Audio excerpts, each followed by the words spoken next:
Welcome to the presentation, and let's talk about a different way to invest. I'm Rob Townsend, CEO and Portfolio Manager at Camber Capital.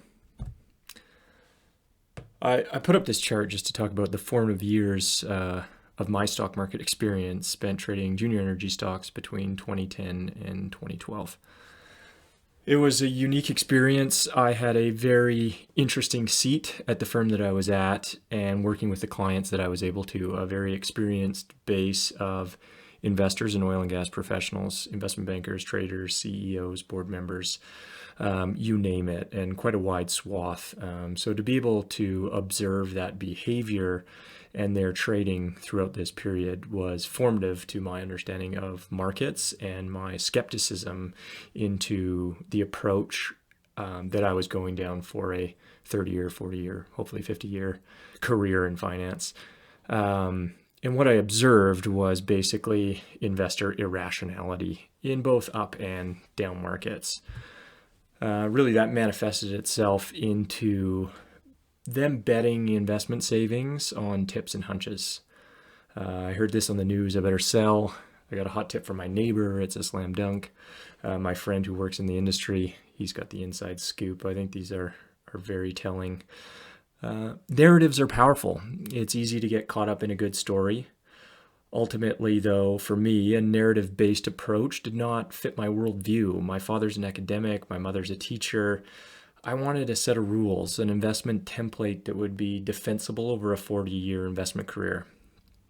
Something I could believe in and follow that was backed by quantitative research. So I was looking for that kind of framework to formalize my go-forward investment strategy for myself as well as my clients.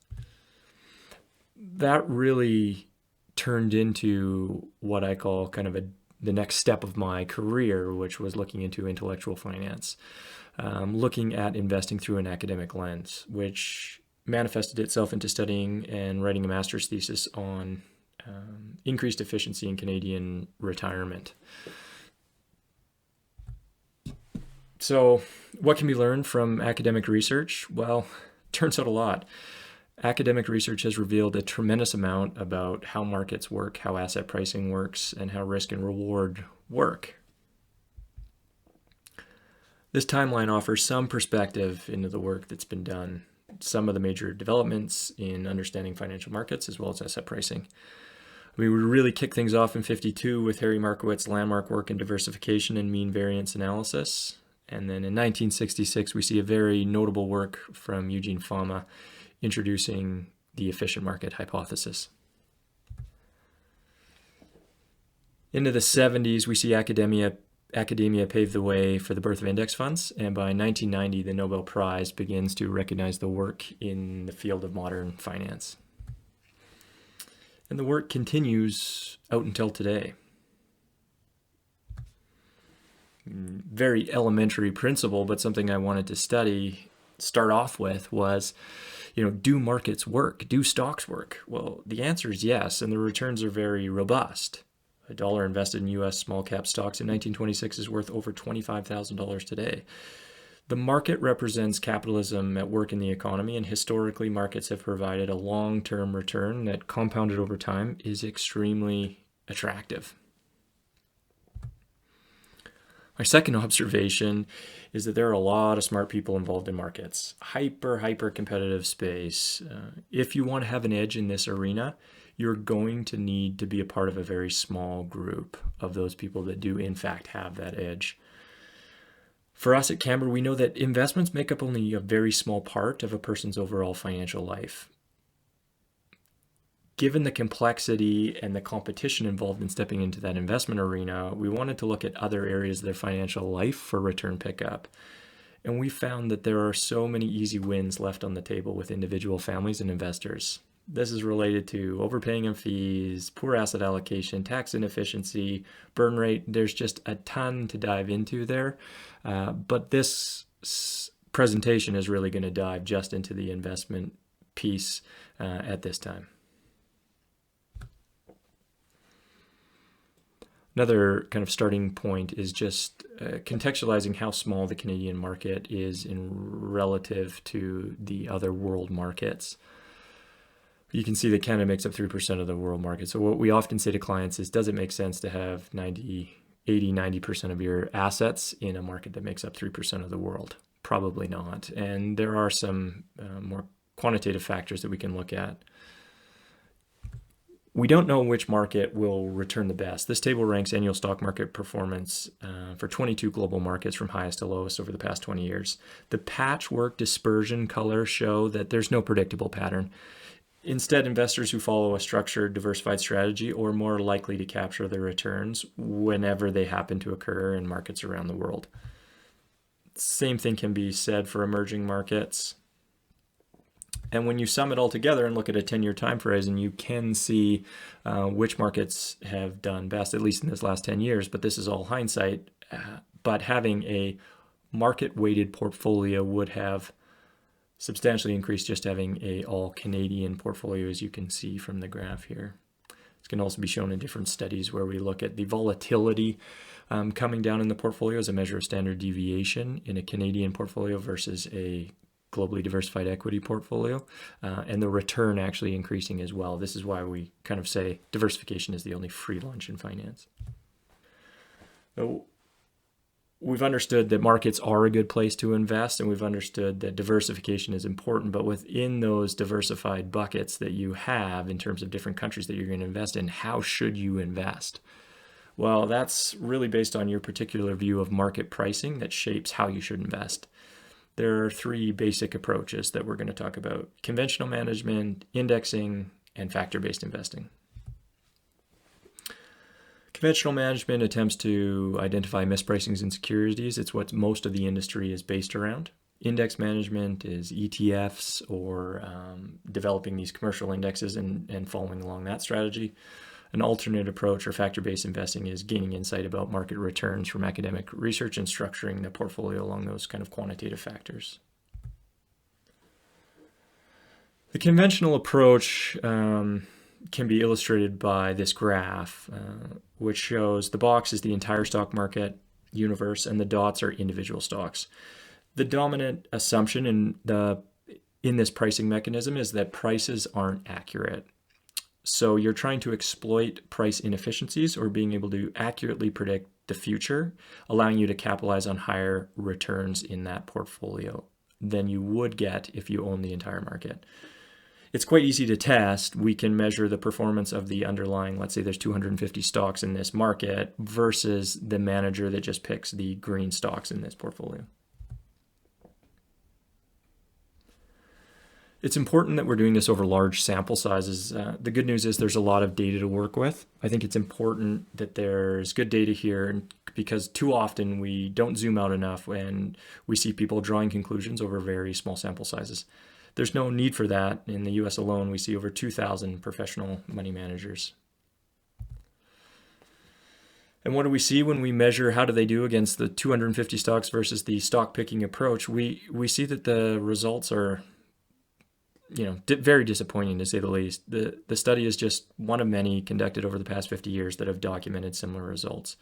Time and again, we can see that the number of managers able to increase the return over a simple benchmark is really the same percentage as we would expect to observe purely by chance. So different time periods here, 10 years, 15, 20 years, we see a pretty similar dismal result. And this can be explained by markets. Markets are pricing mechanisms, and information is communicated by the millions of active buyers and sellers in the market. In order to outperform, you have to be smarter than the collective wisdom of all those market participants. With that understanding, hopefully it's a bit more intuitive to interpret the poor results that I showed you earlier. This graph just shows that $443 billion is the average trading volume in world equity markets, truly showing the magnitude of the competition that you're up against, trying to outsmart the collective wisdom of the market. There is a notion that past performance will continue to outperform, but we can see from study after study that short-term performance fails to repeat itself. Here we're looking at the previous 5-year returns, that we're just looking at the 25% top managers and then looking at them versus over different time periods go forward, and we can see that their performance can totally drops off and goes right back to the around 20% that we saw initially. So past performance is not indicative of that manager's ability to continue to deliver on that performance. Diving in more, we can examine what factors could be driving that underperformance of these active managers. High fees can contribute to underperformance because the higher funds cost, the higher return must be in order for it to outperform the benchmark. Therefore, investors may be able to increase the odds of success in their investment experience by avoiding funds with higher expense ratios. Just looking into the 10-year here, we can see a clear correlation between low management expense ratios around 80 basis points, dramatically outperforming those managers with a higher management expense ratio of about 1.52%. Another lever that could be manipulating and hurting these managers is the high turnover.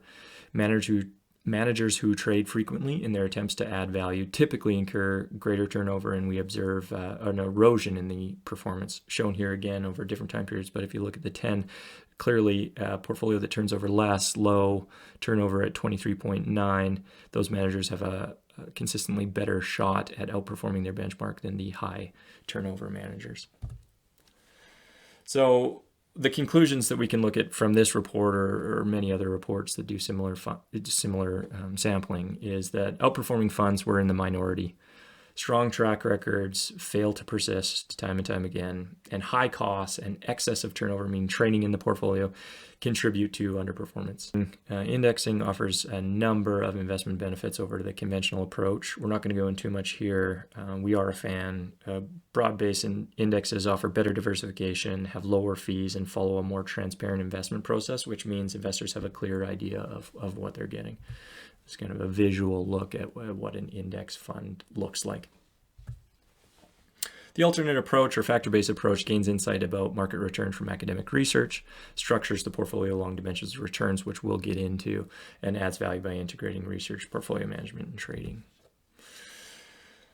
Stock prices are determined through a summation of future cash flows, is what the formula that I've displayed here is showing. So we're looking at expected future cash flows discounted by a factor that is risking whether those future cash flows materialize. So rather than viewing the stock market universe in terms of individual stocks, we can determine the market around dimensions of expected return to identify broader areas or groups that have similar relevant characteristics. An understanding of asset pricing leads to an understanding of expected return. From there, we can look at the market and give ourselves a ranking of groups of stocks by expected return. And then the goal would be to hold a well-diversified portfolio that emphasizes dimensions of higher expected return with a low turnover portfolio, which can be achieved through overweighting these certain big groups of stocks that have a higher expected return. So what groups of stocks do have a higher expected return? It really comes down again to the academic evidence. So you need a screening process in order to measure the different findings of academia. So a screening process could be that it's sensible, persistent, pervasive, robust, and cost-effective. So it needs to be sensible. There is dimensions of return that say CEOs with the first name Mike outperform. Well, you're not going to build a strategy around that. It needs to be persistent. It needs to not just work last year or 2 years ago. It needs to work over long periods of time to be statistically significant. We want to see it pervasive across developed and undeveloped markets. We want to see it work in Canada, in the US, in Japan, in other markets in order to know that it's truly a dimension that we can rely on. It needs to be robust. That just means if you're looking at the price scaling a company to study the value premium, are we looking at price to book, price to cash flow, those specifications, changing those? Does that have any difference in the data that we see or the results that we see? And it needs to be cost effective to do. If it's something that involves a bunch of trading, then maybe the costs outweigh the benefits of the premium. So skipping through all the years of academic data, what have they really found? Well, they found that there's an equity premium, which I think most people intuitively understand. Stocks do better than bonds. The other three, maybe less known, are that there's a size premium. Small cap companies do better than large cap companies. Value companies do better than growth companies, and highly profitable companies do better than low profitable companies. We can observe this over longer periods of time in different markets just to show the statistical significance. So we can show here in markets versus T-bills, we're just looking at, has the market outperformed owning T-bills, or kind of cash plus a little bit of interest? And we can see most 10-year periods, it's a good place to be to own stocks, but there are periods where the equity premium doesn't show up. And we have to be realistic about that when we're investing for clients and putting money to work in the market. Now we can look at small cap stocks, value stocks, and highly profitable stocks, and we're seeing more blue than red on rolling 10-year premiums. That's the Canadian market. We can show the same for the US market. Developed market, ex-US, and emerging markets. So what are those premiums worth? Well, it depends over which period of time, but you can kind of see here company size, relative price, profitability against Canadian stocks, US stocks, developed markets, and emerging markets all have a positive premium, and you can see what those premiums are worth on top of the equity premium.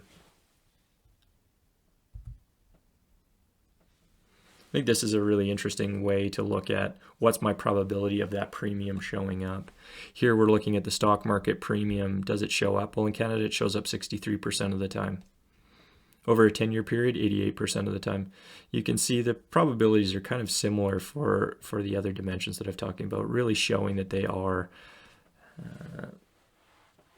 academic premiums that can be proven that do have merit to be tilted towards in a well-diversified portfolio. Here's the US market, again, developed ex-US, and then emerging markets. We've gone pretty deep into the academia. Not the most interesting presentation, but important to look at the work that we're doing and what we're concentrating on when we do develop portfolios for clients. I think really a lot of it just comes down to focus on what you can control, create an investment plan that fits your needs and risk tolerance, structure a portfolio along the dimensions of expected return, diversify globally, manage expenses and turnover and taxes, and stay disciplined through market dips and swings.